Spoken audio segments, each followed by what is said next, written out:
Good afternoon and welcome to the Rotary Club of Edina. I'm Sam Thompson and I'm proud to be your 66th president.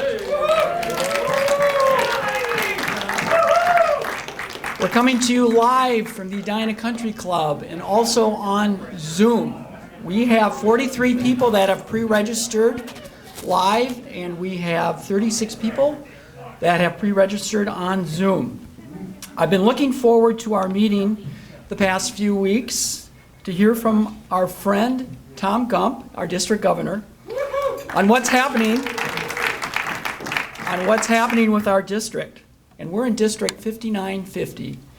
That has 66 clubs in it, and it's really the western part of the Twin Cities. So if you take the Mississippi River and go west in the Twin Cities, that's our district, and it goes as far west as Alexandria. Glenwood! And Glenwood, sorry, Lloyd, and Glenwood. Each year, there's a new district governor selected from the 66 clubs within our district, and the two Edina clubs have provided several district governors in the past 30 years. So I've got them up on the screen. Our Noon Club, nice hand for our Edina district governors. Our Noon Club has had 4 district governors, and the Morning Club 2, which includes Tom Gump. This volunteer position provides much time and dedication where they have to visit each club in the district to ensure they have updated information on developments within the district and internationally. And I've gotten to know Tom quite well the last 2 years. And I moved into the Titus building about 4 years ago over on 66 and Xerxes. And then Tom, 2 years ago, actually moved into an office within my suite. So I now see Tom's incredible work firsthand. And I've got to tell you, Tom lives and breathes Rotary 24 hours a day. I remember when Tom first moved in and I watched what he was doing and I go, wow, he does a lot of Rotary work. And I thought, does he ever find time to do any business work? And then I said that to his wife, Catherine, who's up on the screen and also in our club, and she gave me a really odd look. She didn't say anything, but I think she was thinking the same thing. And then we started partnering on some deals because we're both brokers. Tom works in commercial real estate and I work with businesses, and I could actually see Tom in action doing business work. And the truth is Tom is really a hard worker. He's really sharp, he's got a lot going on, and I've noticed in the business meetings that he really shines and says the right things and keeps things positive. So now I understand how he can do all this Rotary work and still do his business work. He's got incredible time management. He also, this past year, I think he's broken the record for the most Zoom meetings by anybody, ever. Typical day, I think he's doing at least 4, if not 6 or 7 Zoom meetings, mainly all with Rotary. And they're all over the world. He was telling me about one that he was doing in England, where they had 3,000 people on the call. Tom is very compassionate about Rotary's mission and growing Rotary, and this is shown with his Morning Club, where he's brought in multiple members. And our Rotary International has noticed this. They've done articles on what Tom has done with membership and growth, and many clubs are coming to him for his advice on how to grow Rotary clubs. And I know they're going to talk about this, but he's really into now starting new clubs, like the Vets Club and the Empowering Women's Club. And I don't know if many of you know this, but Tom and I are working on the Rotary International Convention to get it to Minneapolis here. So hopefully within the next 5 to 7 years, we'll land that. I think we're going to know more in the next month. The last time it was in Minneapolis was in 1974, and they had about 10,000 people. And now that convention is doing about 40,000 people, and Minneapolis can definitely accommodate that. So it should be exciting if we can do it. I've made a really good friend in Tom Gump through Rotary, and the main reason we joined Rotary really is to make our communities a better place by giving back and volunteering on projects and financially contributing. But yet, the camaraderie that we get by being part of Rotary, I think is really a second benefit. I challenge all of you to join a committee or two to get to know your fellow Rotarians, because you may make a lifelong friend by doing that. And starting next week, and I'm not going to say a lot about this because I know Susan Johnson's going to talk about it, but starting next week we're going to be doing our virtual fireside chats. I encourage all of you to be part of it. It'll be a great way to get to know other Rotarians. And I'm looking forward to hearing Tom and our future district governors talking today about the accomplishments they've had this past year, and especially during a pandemic. Member update. Our thoughts and prayers are going out for John Schwartz and his family. John is at the Walker Methodist Hospital right now, and it sounds like he's very weak, but he's holding his own. And Tom Wininger and his family, Tom's at Park Nicollet Methodist Hospital, and he's having serious complications from cancer. More member update, and during these very difficult times, it's nice to have a photo that puts a smile on our face. This is Kaylin and Kyle's son, William. He's 2.5 years old. And Kaylin tells me several times a week they will sneak into their kids' rooms while they're sleeping. And I wanted to take a quote from Kaylin, a partial quote, I'm not saying all of it. She says, "Kids are magical when they're always finding joy in the littlest of things, and magical when they're peacefully asleep." I think that's very well said. That's great. And Paul Mooty was on WCCO TV last week, a great feature on his company and how well Faribault Woolen Mills is doing during the pandemic. So we'd like to show that to you. It's about 3 minutes. Well, it's one of the oldest operating mills in the country. But to get that distinction, the Faribault Woolen Mill Company has had to overcome adversity and make a comeback of its own. In tonight's Finding Minnesota, WCCO's John Lortzen shows us how the business and the town are woven together. In Faribault, the Cannon River rushes by. As it does, it goes shoulder to shoulder with one of the most iconic buildings in southern Minnesota. It's from here that you get a glimpse into a whole new world. This is the beginning of yarn. That's correct. This is start at the back end of the machine with the raw wool. It's now come through and this is roving, just about to be yarn. Once it's twisted, it's yarn and it's ready to go to weaving.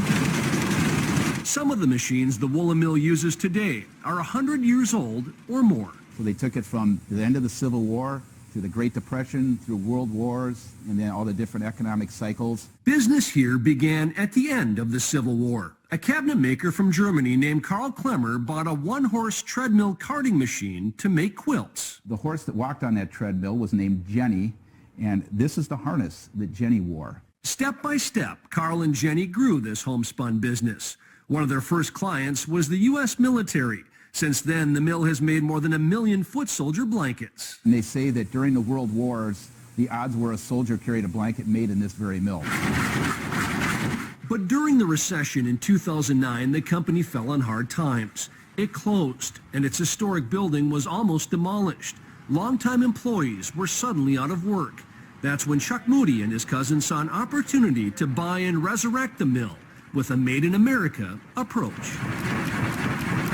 The employees that came back here allowed us to restart this business. Without them, it doesn't happen. And the pride that they had to be here made the difference. A pride that they wear well. This is our fastest new product introduction ever. We sold more of these in the first week than any product we've ever introduced before. It's fantastic design. There's a lot of symbolism in here, Lakota symbolism. It's really very cool. A company that specializes in keeping people warm had a record year during the pandemic, allowing them to add 20 more jobs and 100 new products. There's nothing better than a great blanket around your shoulders when you're socializing outdoors. They're products that really appeal to people's connection to Minnesota. And through a history of spinning, twisting, and weaving, the Woolen Mill has become the fabric of Faribault. There was a great love.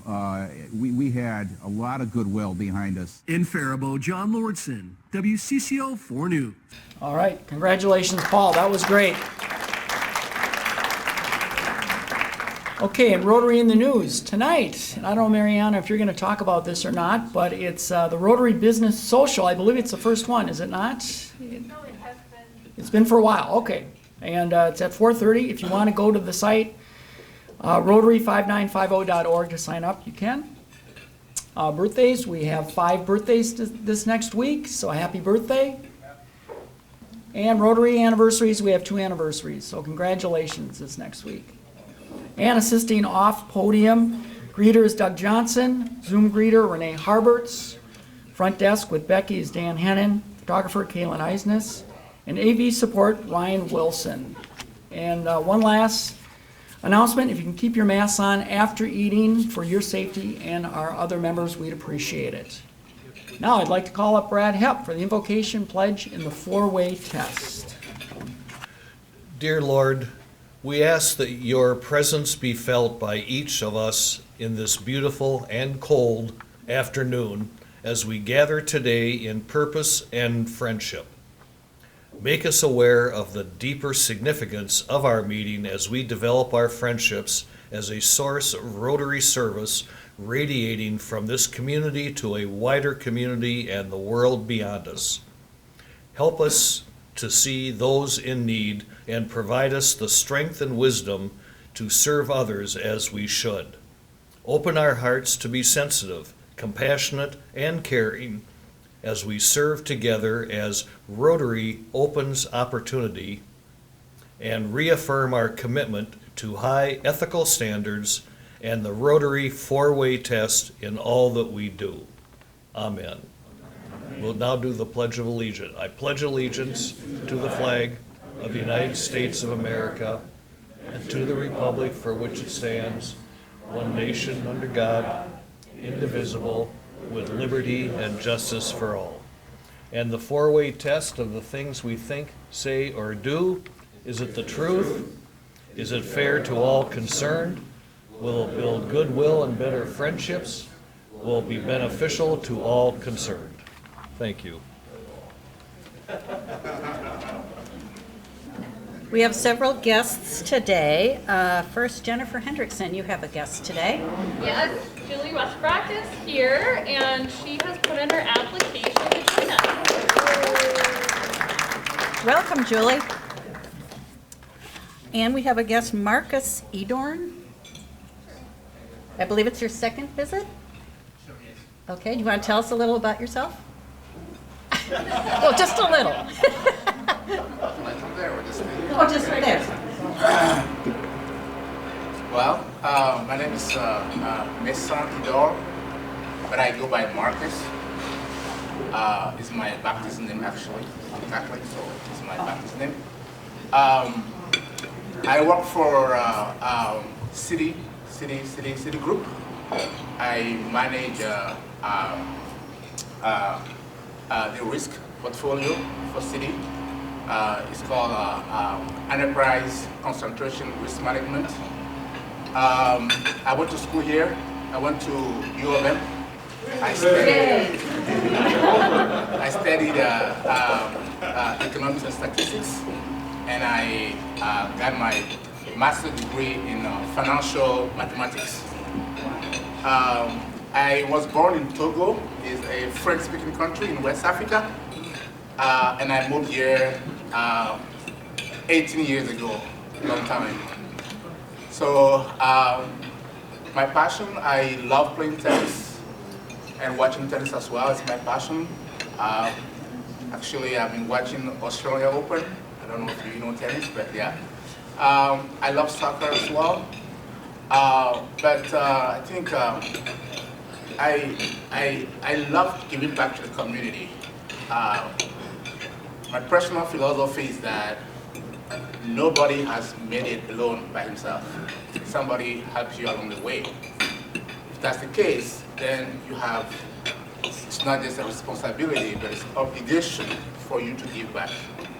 So I volunteer. I volunteer through Women Venture, for instance. I volunteer through Prepare and Prosper. And I'm excited to join Rotary Club, Edina. And yeah, that's perfect. We look forward to having you. And we have several special guests today from the district, in addition to our speaker. Lloyd Campbell, could you say what club you are from?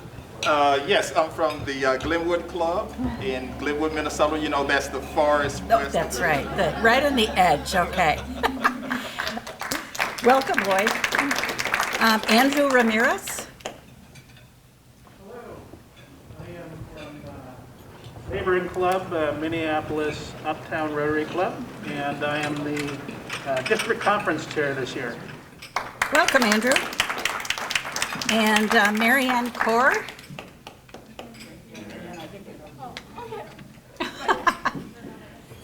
Hello, everyone. I'm from Monticello, halfway between Edina and...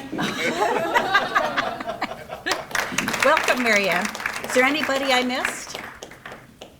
Okay, thank you. Hi, good afternoon. I'm here to talk and promote the leadership series. Our leadership development series occurs every third Tuesday evening from 6 to 7. We're doing them virtually. They're hosted by Rob Redding. He does a fantastic job. And what we do is typically feature a speaker on a topic. For example, some of the past topics we've had have been problem solving, communication. Last month we did one on emotional intelligence, which was fantastic. So we have a speaker present on the topic, and then we break into chat rooms and can talk about specific points that the speaker is making in a small group session.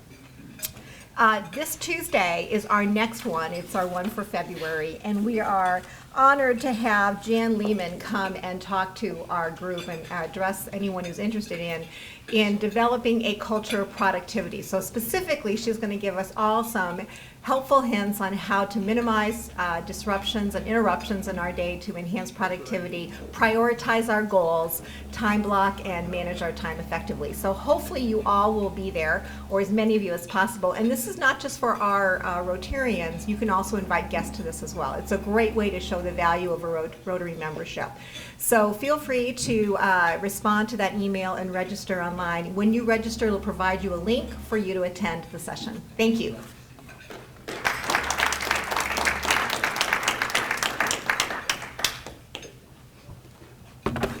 Hi there, good afternoon. So as your TRF director this year, this is my second year, I have the privilege of recognizing our generous members in their giving with Paul Harris Fellow Awards and the different levels that they achieve. So just to remind you, a Paul Harris Fellow Award is earned once you have cumulative donations to TRF of $1,000. And then you get additional PHF pins for every additional $1,000 until you reach 10, and then you become a major donor, and there's just lots of really cool recognition levels. What's really fun about our club is that we have an amazingly generous club, and probably one of the more generous clubs, I would say, in the entire world, as I've seen. We don't know the exact, where we sit exactly, but between our club and our district, I'm sure Tom will share that with you, we just have an amazing group of members within our district and this club. Another way that you can achieve a Paul Harris Fellow is through points, and our club has a point bank, and different members accumulate points, generally from a fair amount of giving. And so if you're a first-year member, you can earn a PHF. By donating $666, we will then contribute and match you with 334 points, and then you get your first PHF. When Sam became president of the club, and when at the same time Tom became our district governor, they huddled and thought it would be great if we could get 100% PHF recognition. And so they've been working hard on that, and I can say that for members in our club, as of 6/30/2020, we now have 100% Paul Harris Fellow contributors. So, yep, that is just a huge achievement. And I'm going to be recognizing Paul Harris Fellows today. And then I have a date in March, and another date in April, and another date in May and June, and we're going to get everybody up here and recognize all of you, hopefully in person. So for today, I would like to invite, if we can go to the next, yep, Eli, Deidre, Shelley, Lindsay, Nick, and Sharon to come up here. And you guys can kind of social distance a little bit. I will give you your certificates and your pins, all right? And then,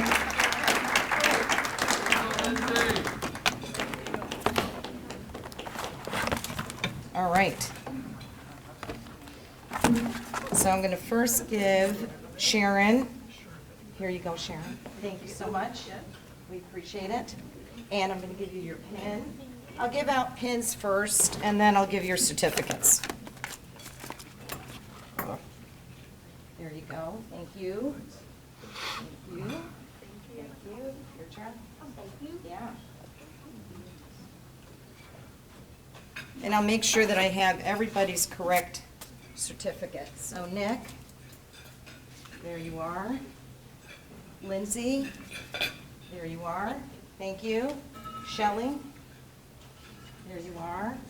Deirdre, there you are. Eli, there you are.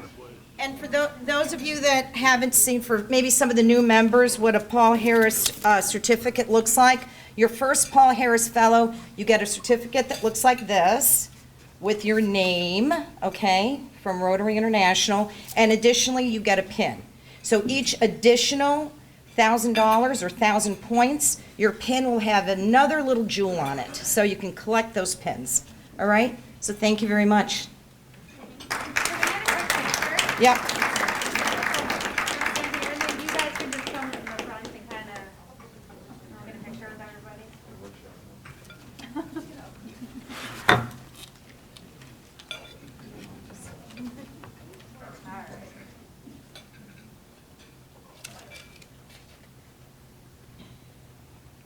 Thank you.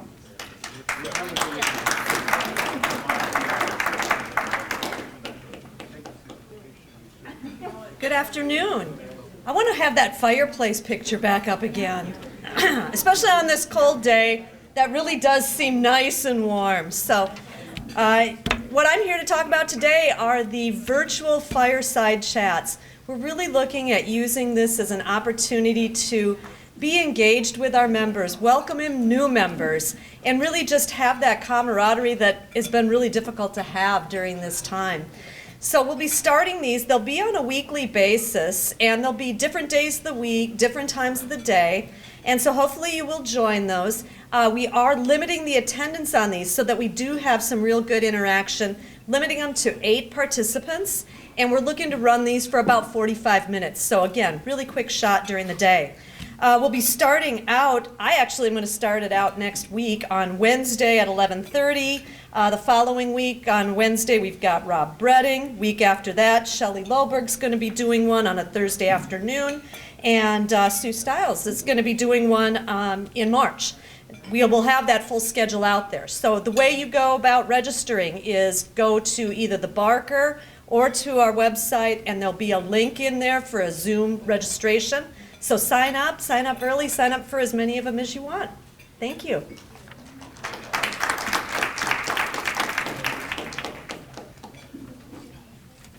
Okay, one last announcement before our program. We have the Skate to End Polio event, which originally was going to be tomorrow night, but because it's too cold, they've moved it for a couple weeks now, a couple weeks. February 26th now. So if you did buy a ticket and you're thinking you're going to skate tomorrow night, don't go there. They won't be open. But in 2 weeks, and they'll probably be here again next week, I would think, to sell tickets. So great, it's at Braemar Arena, backyard rink, and tickets are $20. Now, to get into our program, I'm going to introduce Jeff O., who will be introducing our speakers. Jeff lives in Edina with his wife, Allie, and their 4 kids, Torger, 14, Sander, age 13, Marin, age 11, and Inga, age 7. He's a financial advisor and owner of Cahill Financial Advisors in Edina. Jeff served as club president in 2014-15 when the Rotary theme was Light Up Rotary. Jeff joined Edina Rotary in 2003, and it was one of the best decisions of his life. Jeff said, "I have received so much from being a part of this club through many mentors that have helped me develop. I still have a long way to go, though, and countless friendships. Please welcome up Jeff O.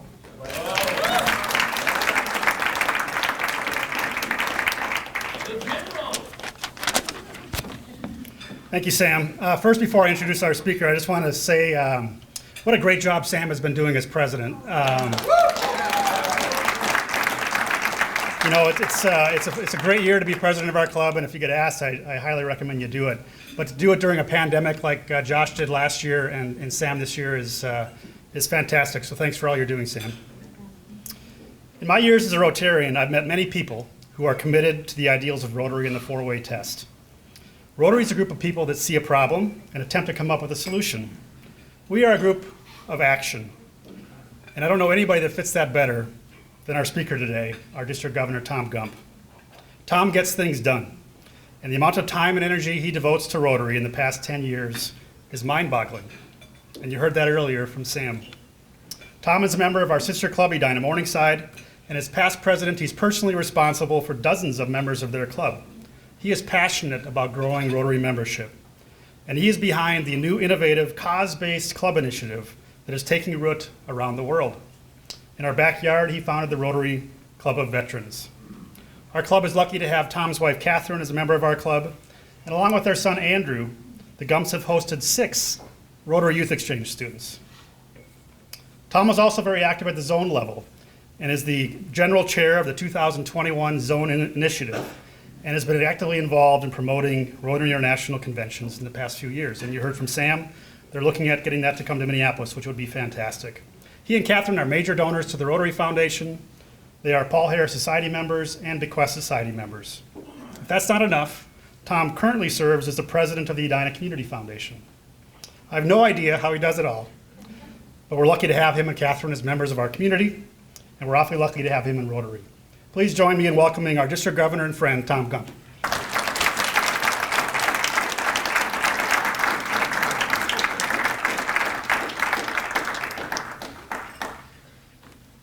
It's truly an honor to be here today.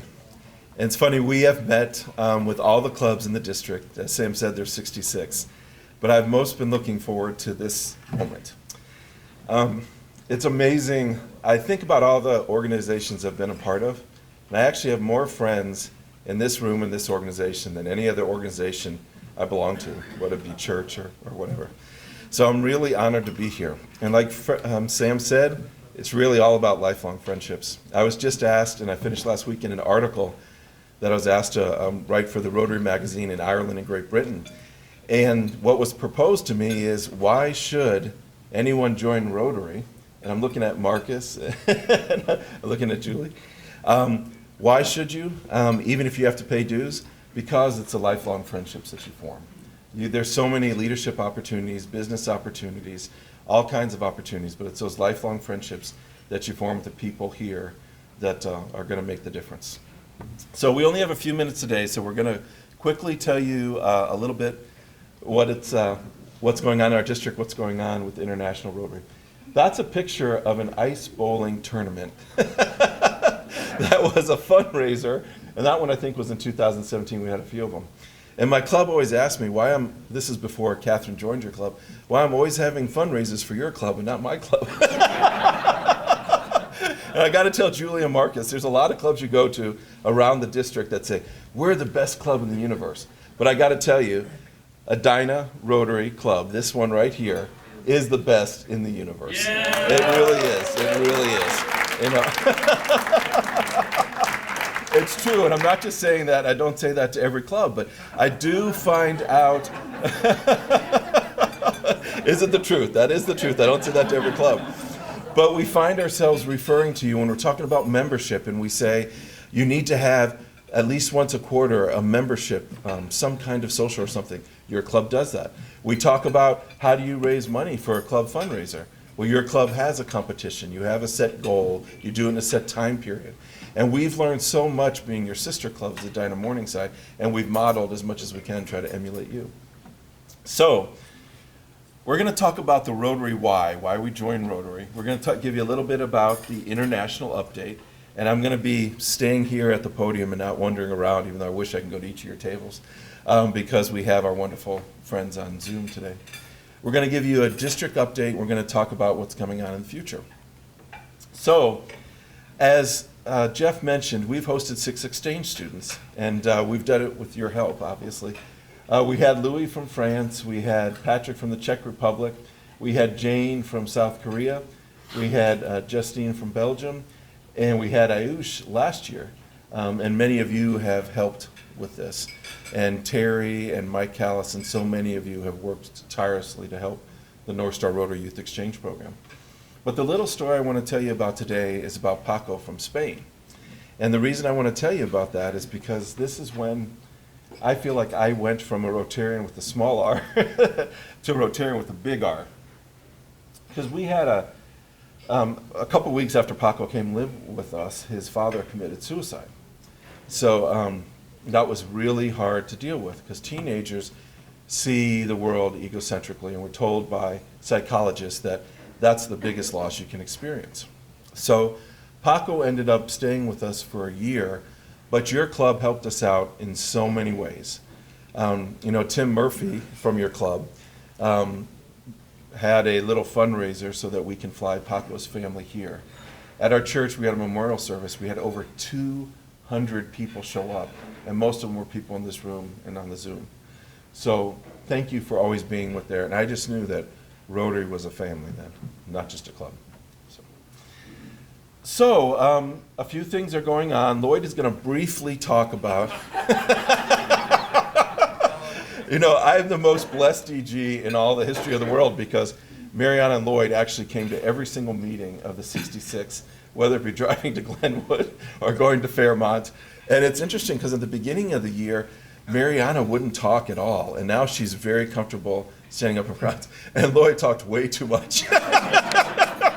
And I was thinking he was a PDG already instead of a DG. So now I think we've all grown, and thank you so much for, you know, being here with me. Of course, they recently reminded me now I have to go to all their club meetings, which I didn't think that through. So. Marianne is going to talk a little bit about our Polio Plus efforts. We're going to talk a little bit about continuity. We have a lot to talk about. We're going to do it quickly. We're going to talk about our new focus area. And then Andrew Ramirez, who's head of our district conference, and also on that team is John Flynn and Jody Kern from your club. But Lloyd, as fast as you can you tell us about membership? Oh my goodness, you keep the clicker. Okay. We go quicker if I click. Yeah. Thank you very much. It's interesting, Tom is keeping the clicker because he controls how fast I talk. So if I talk too fast, blame it on him. The other thing I'd like to mention, if you could pause it just for a second, is that I'm extremely proud to be here with this club. This club serves, for me, the model of what every club in the district should be like. And I'm upset because Tom is telling me I have to move faster and don't have a chance to tell you how I really feel about this club. You do a lot of things right, and some of the things I'm going to talk about, you're going to look at and say, what? We're growing. Why should I worry about that? But my view is from the district. So let me just go through membership real quickly here. One is that, you know, we've been at 1.2 million for the last 25 years. The interesting thing about that, we've been recruiting. We've recruited over 1.3 million. That's why we have that picture of a revolving door. We have people, we're recruiting people. People are attracted to Rotary, but we're not keeping them. And then you look at it and say, and because of that, we created a record of how many people we brought in and actually how many people are leaving. That's not a record we really want.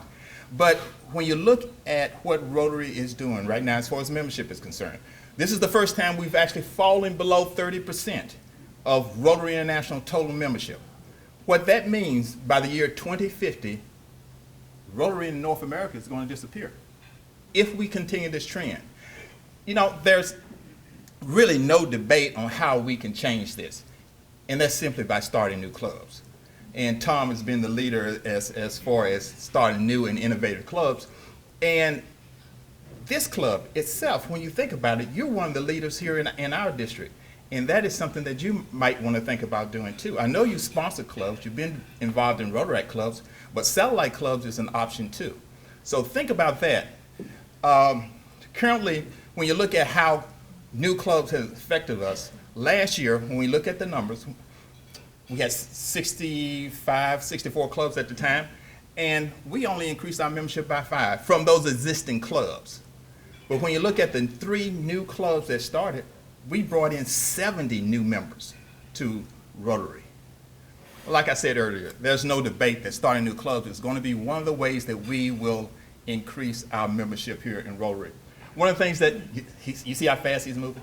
One of the things that we have here in the district is a pro-growth program. This is what the district will support developing new clubs. One is so that we support you both financially and also mentally too. We'll help you and walk you through that whole process. One of the things too that I'm pretty proud of is that we were selected the only district in the world to be involved in a strategic development plan. I think this club was also involved in the local level, but this district, we're the only one. And we have the work with our Rotary International Regional Membership Officer, Emily Tucker. And it's one of the reasons because we also conducted surveys and focus groups. So Tom, let me know. Did I finish in time? Perfect. Okay. Thank you very much.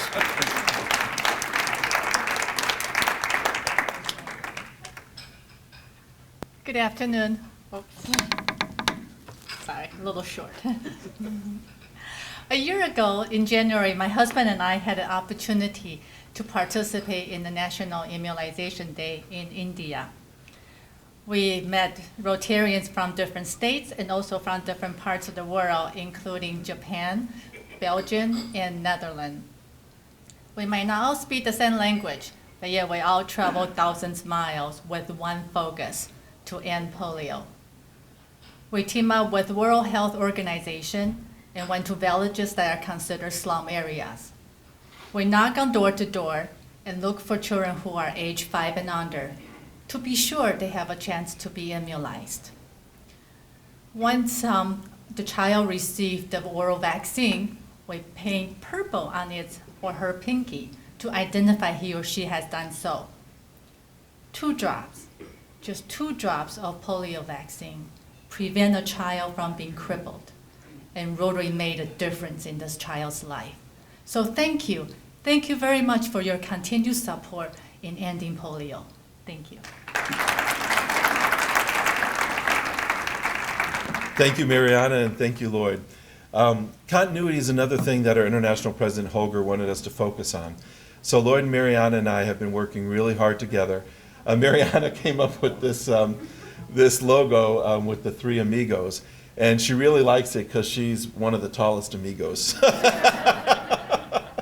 And now we've added a 4th, Julie Grape will be following us. And it's been great working as a team because we are getting so much done.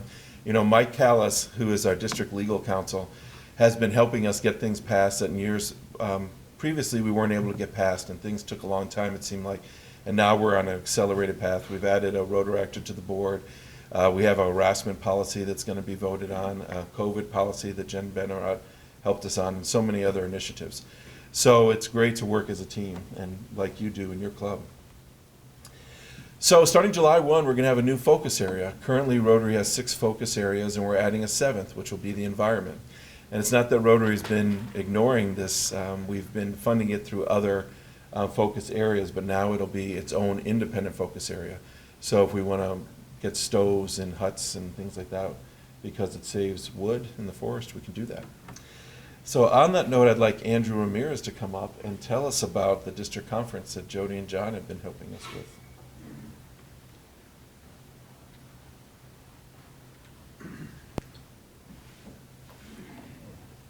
Hello, everybody. It's an honor to be here. My name's Andrew Ramirez. I am a Rotarian at the Minneapolis Uptown Rotary Club.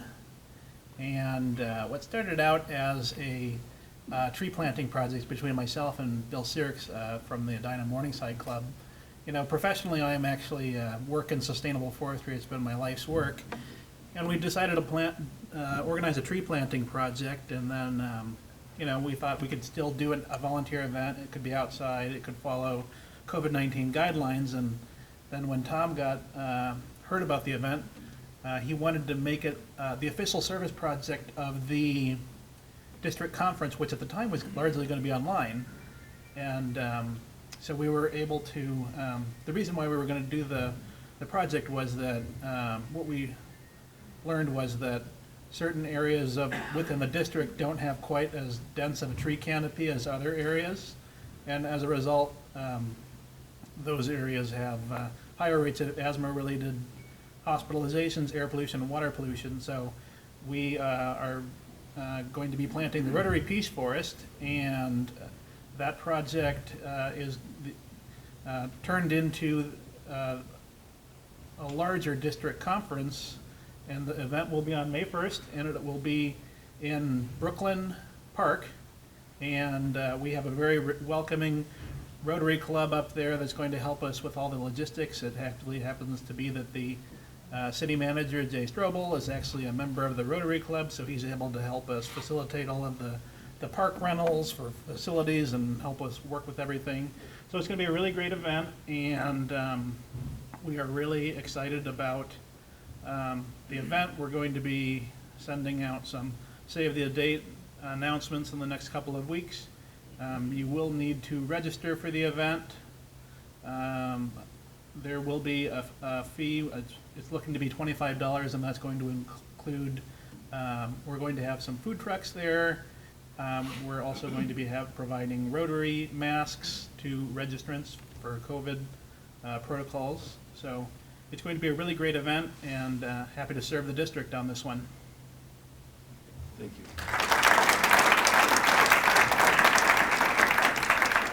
Thank you, Andrew. I appreciate that. So I'm going to work as hard as I can for you for the next 6 months, and then after that, I was hoping to be district membership chair, but I got kicked upstairs. So I'm going to be the assistant Rotary coordinator, so I'll be helping with membership in our district and the district to the north of us and south of us. As Jeff said, I'll be helping out with the Institute, which will be in Houston, Texas, and September 7th through 12th. And then the other thing is, Catherine and I are planning on going to the Rose Bowl parade, where they actually have a Rotary float there, and work on that. So thank you so much for being my friend. Thank you for letting me be a part of this club, and Catherine and Andrew, and we'll be seeing you soon.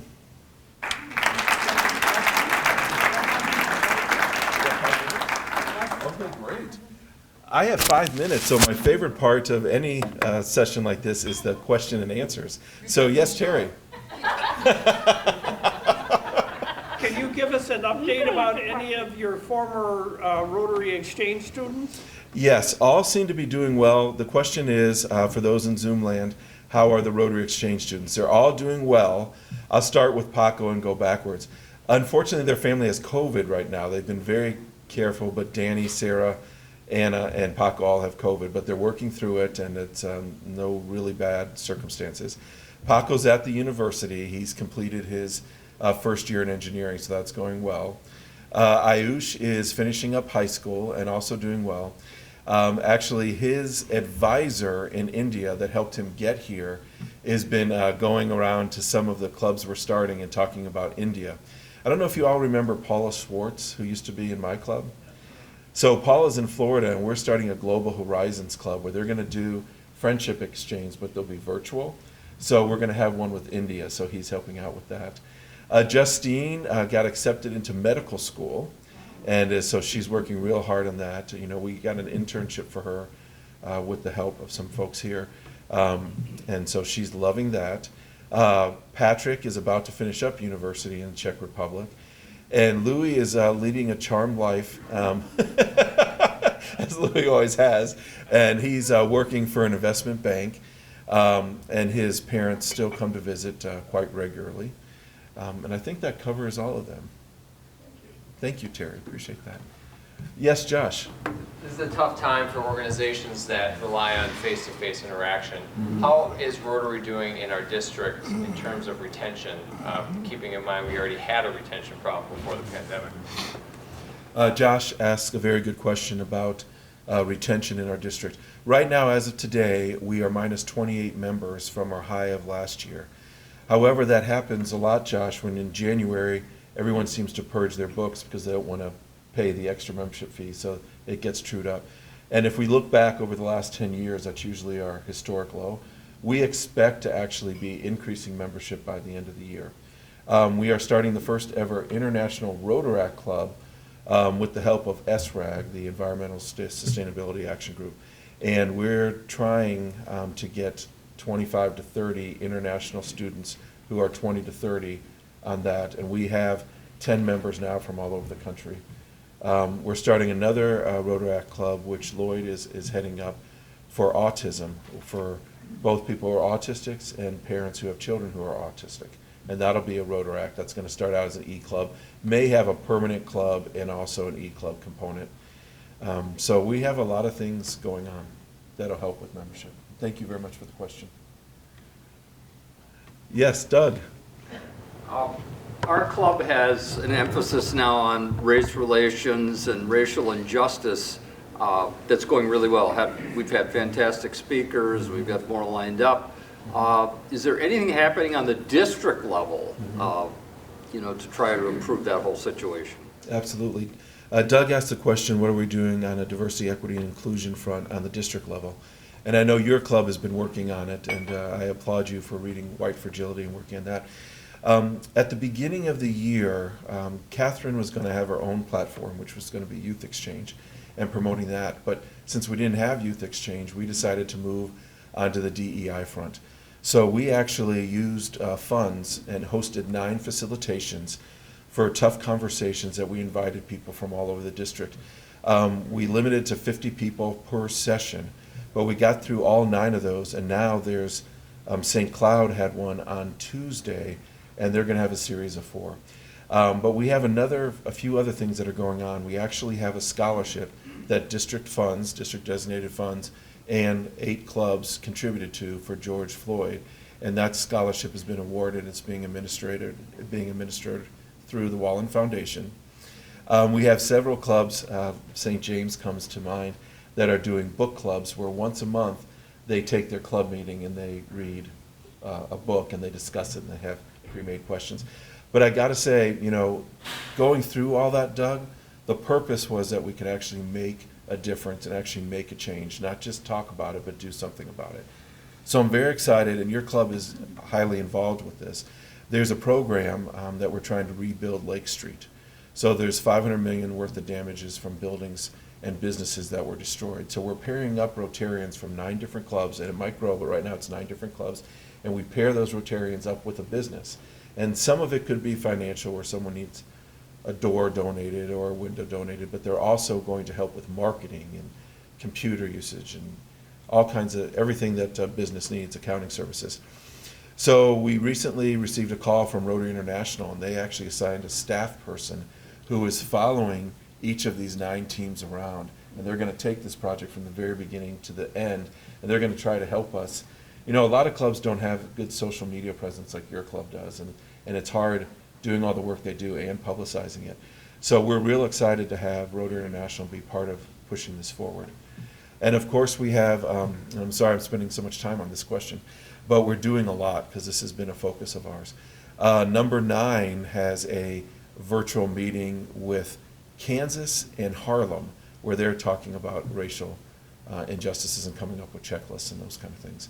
So we have there's other things going on, but that's primarily what we're working on. Thank you.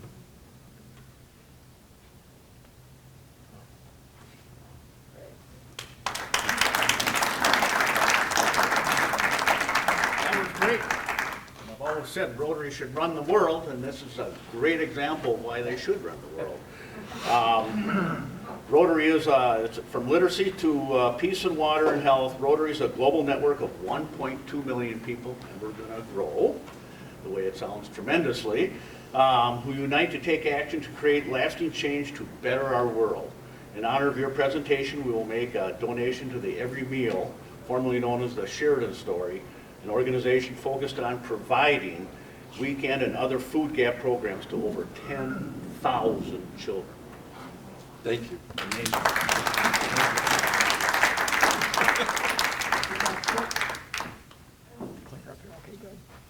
We're good. Well, thank you, Tom, and your crew. That was great. Next week's speaker will be Diane Ross Hanson, And her topic will be how to keep and incentivize key employees. And looking ahead, we have our virtual fireside chat starting next week, going through April. Leadership series that we talked about, February 16th. Interact, Skate to End Polio, February 26th. And then our vocational happy hour on March 3rd. I want to thank everybody for attending here live and on Zoom, and thank you. District leaders, great to have you here. Paul Harris Fellow Awards, thanks so much. And I want to leave you with a quote. A leader is one who knows the way, goes the way, and shows the way. John Maxwell, excuse me. Meeting adjourned.